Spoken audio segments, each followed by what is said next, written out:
The World Cup comes around every 4 years and never includes Scotland, and that's the case again this year as Qatar 2022 kicks off on Sunday. I thought I would have a look at 10 players that we should look out for at the tournament. Some of these you'll expect, some of them will come completely from left field for you. So let's kick it off.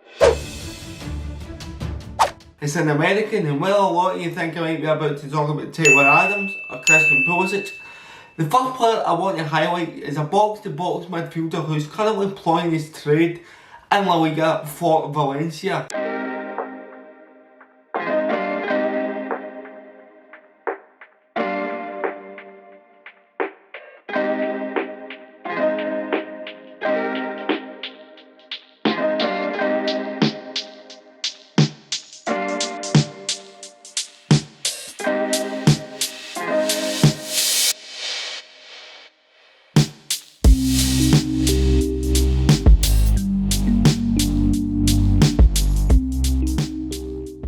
Yunus Musah is eligible to play for Ghana, but chose to play for the United States. He turns 20 during the World Cup, and he already has 20 caps for the Stars and Stripes, as well as notching up 70 appearances in the famous white of Valencia.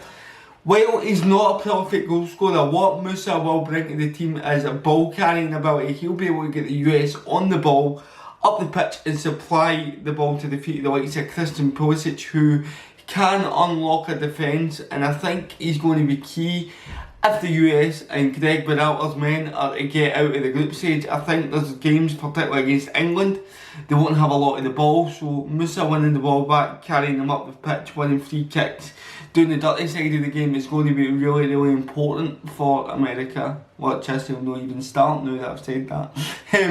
But I think he could be pivotal for the USA. We move on to number 9 now, and we go to Belgium. Belgium's golden generation is on the cliff edge of its peak. It's definitely getting older, and while they still have the likes of Kevin De Bruyne, Romelu Lukaku, Yuri Tielemans, there's been big question marks over Belgium defensively.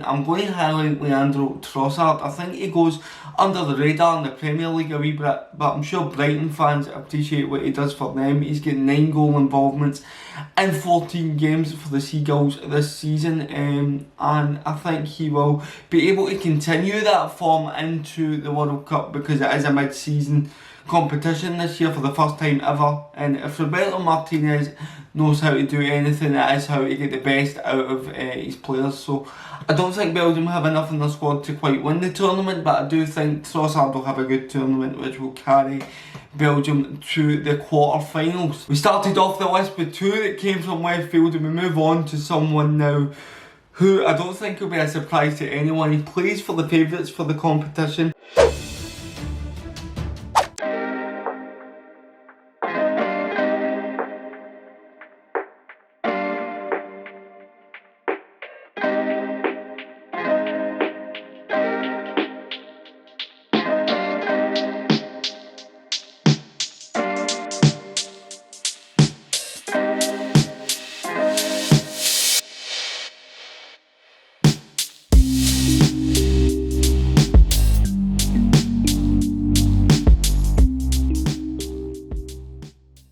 I'm of course talking about Vinicius Jr.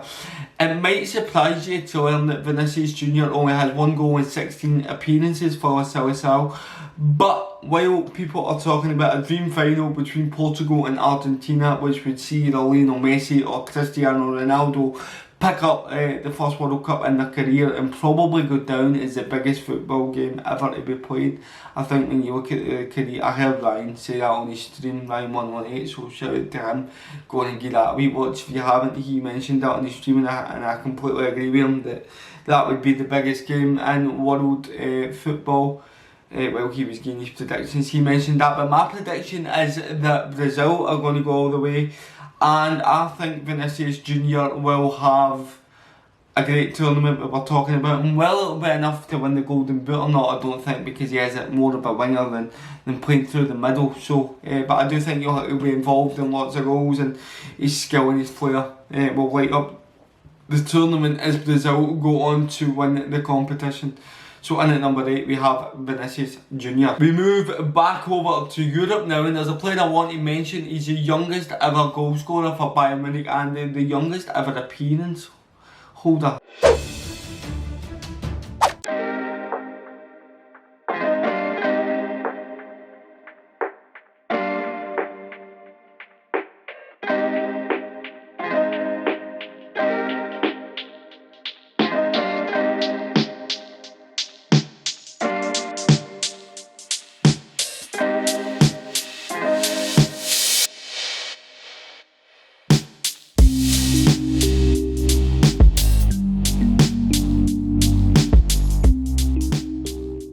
Jamal Musiala, he was eligible to play for 3 nations, 2 of which are at the World Cup, England, Germany and Nigeria, but he pledged his allegiance to the Mannschaft in February 2021, making his debut in a 3-0 win against Iceland the following month. And Hansi Flick is his first major tournament in charge of the German national side, and it was actually Flick who gave Musiala his debut for Bayern Munich, so he knows him well. I think he'll be able to get the best out of him in this competition. I think he was the youngest player to play for Germany at the Euros when he came on as well, so he holds quite a lot of records, does Musiala. And I think what he brings to the squad over anything else is the variety of positions he can play. He can play on either flank, he can play deeper in centre mid, or just in behind the 10 as well. So Germany can use Musiala in a variety of positions, and it'll be interesting to see if they use him from the start and just what impact he has on the competition and how far Germany will go. From someone who could have played for England to one of the brightest prospects in the English game at the minute.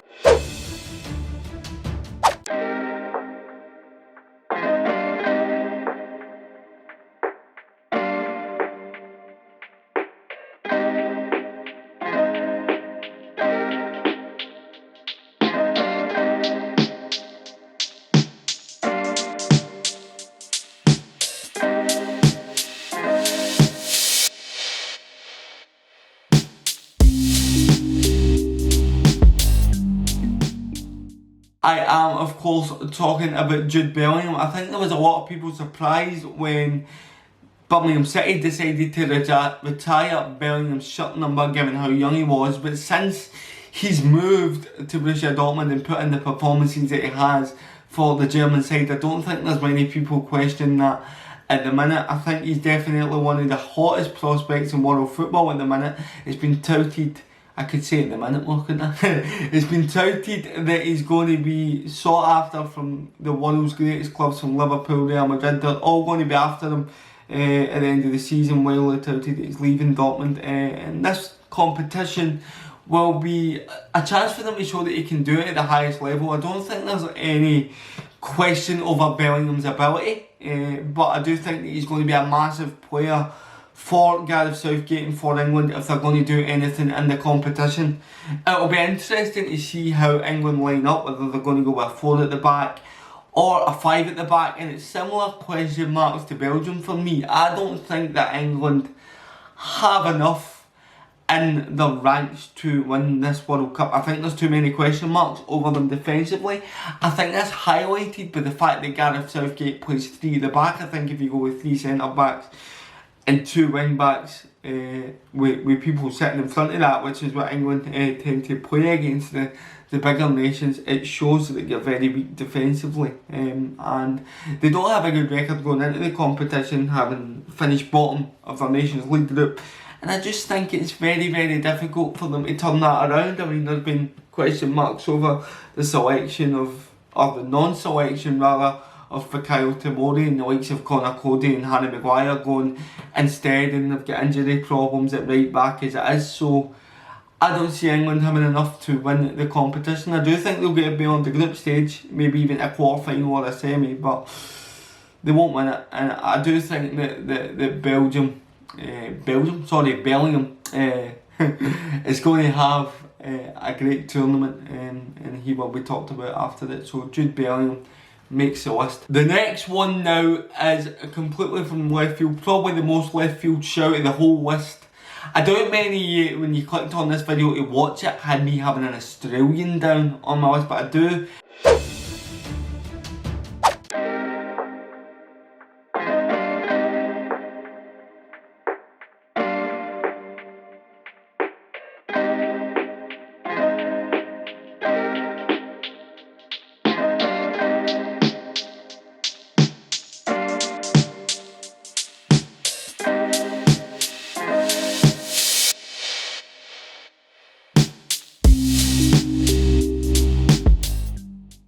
And it's one that's recently signed for Newcastle, Garang Kuol.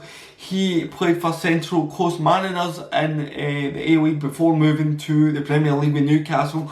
He's only made one appearance for the Socceroos, so he's only got one cap, but his selection in the World Cup squad does see him to become the youngest player ever to be called up for a World Cup squad for Australia.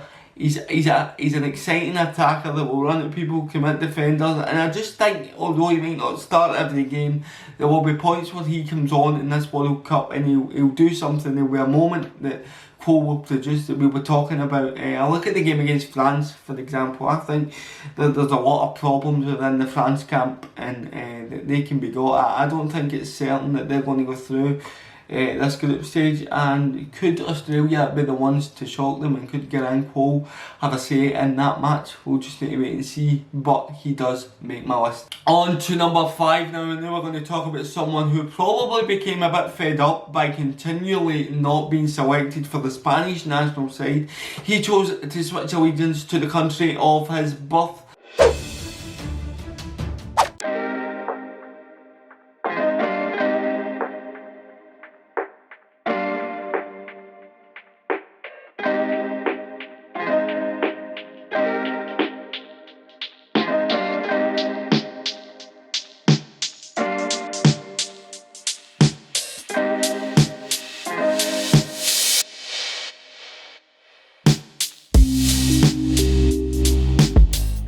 I'm of course talking about Inaki Williams, despite saying in an interview that his parents are from Accra and he really enjoys going, but he wasn't born and raised there. He says that he feels that he was born and raised Spanish, and that's what his culture is, so he feels it wouldn't be right to take away from someone who, this was in the previous interview, he said it wouldn't be right to take away from someone who feels 100% Ghanaian and play for the Black Stars, but he's obviously had a change of heart, wants to play international football, and I think it's that thing in a football player's career where you want to play at a World Cup at some point, so I think that's why he's chosen to switch and play for Ghana, and there may be a lot of people in Ghana questioning why he's done that, but I'm sure when he appears at the tournament he will cause defences a lot of problems. I particularly look at Uruguay's defence, it's quite old. I think they still selected Diego Godin, and his pace can be a real threat going forward. You've seen him doing it in games for the Athletic Bilbao, and I know life isn't FIFA, but you see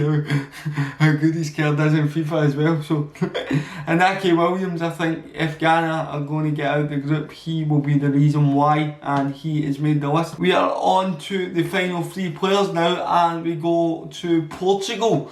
Portugal are one of the favourites to lift the trophy. And you look at the squad, it's littered with talent. You get Ronaldo, João Felix, Bruno Fernandes, Renato Sanchez in the midfield, Bernardo Silva. So it's littered with talent as the Portugal side, and probably my second favourite for the competition. I do believe that it will be a Portugal and Brazil final.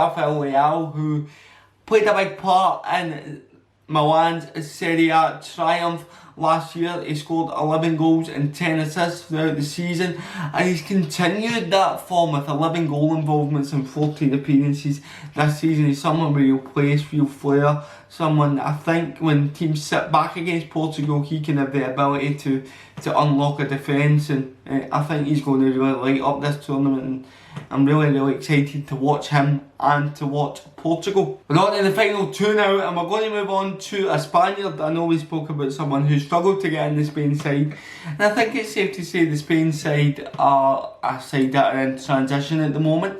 But they do have a really strong midfield. They've got the likes of Kuol, Rodri, Gavi, and I wanted to talk about this man.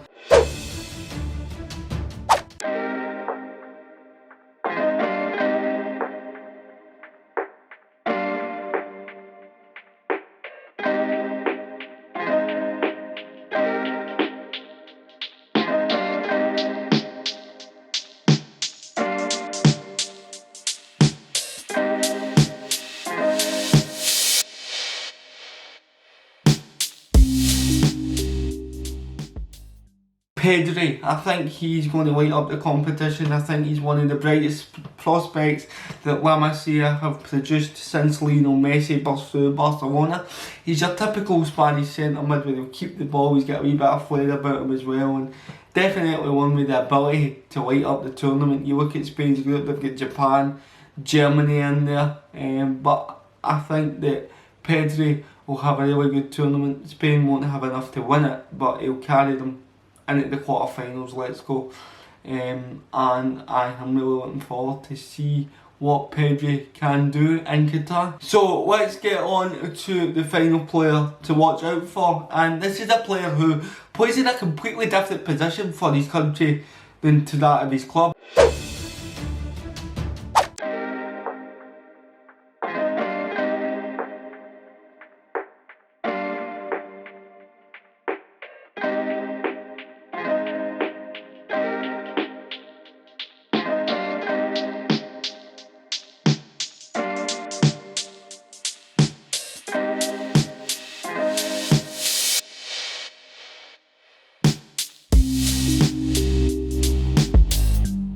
Alphonso Davies, he plays at left back for Bayern Munich, and I think he's widely considered as one of the best left backs in the world by many for his performances at Bayern. But for Canada, he plays through the middle, he plays as a central striker, and they've got the likes of him and Jonathan David up front. So Canada are a side that I think a lot are sleeping on. Davies averages 1 goal every 3 games for the Canada national side, and it'll be interesting, and this is no disrespect to the CONCACAF region that Canada find themselves in, but it'll be interesting to see if Davies can carry goal scoring form against better defenders that he's going to come up against for playing for Canada at the World Cup. So that's why I put him in the list. I'm just interested to see how he does in a more advanced role. As I say, 1 goal every 3 games for Canada. Will he have a good goal scoring tournament at the World Cup? So, what do you think of my shouts? Do you like them? Is there any that you disagree with? Feel free to leave your opinion in the comments. The World Cup kicks off on Sunday. Really looking forward to it. As I say, I tip Brazil as favourites to go and win it. My dark horses, maybe Holland or Senegal. I know people might be thinking Senegal, well, but Holland or Senegal could be dark horses, even Denmark. But aye, are you looking forward to the tournament? We've got plenty coming up on the channel over the next month. There's a good interview coming up for you in the next couple of days, so please keep your eyes peeled for that one. And we will have more World Cup content, as well as doing some vlogs in the West of Scotland League and Scottish Cup as well. So plenty to stay tuned for in the channel, but if you enjoy this, please do leave a like, share and subscribe, and I'll see you in the next one.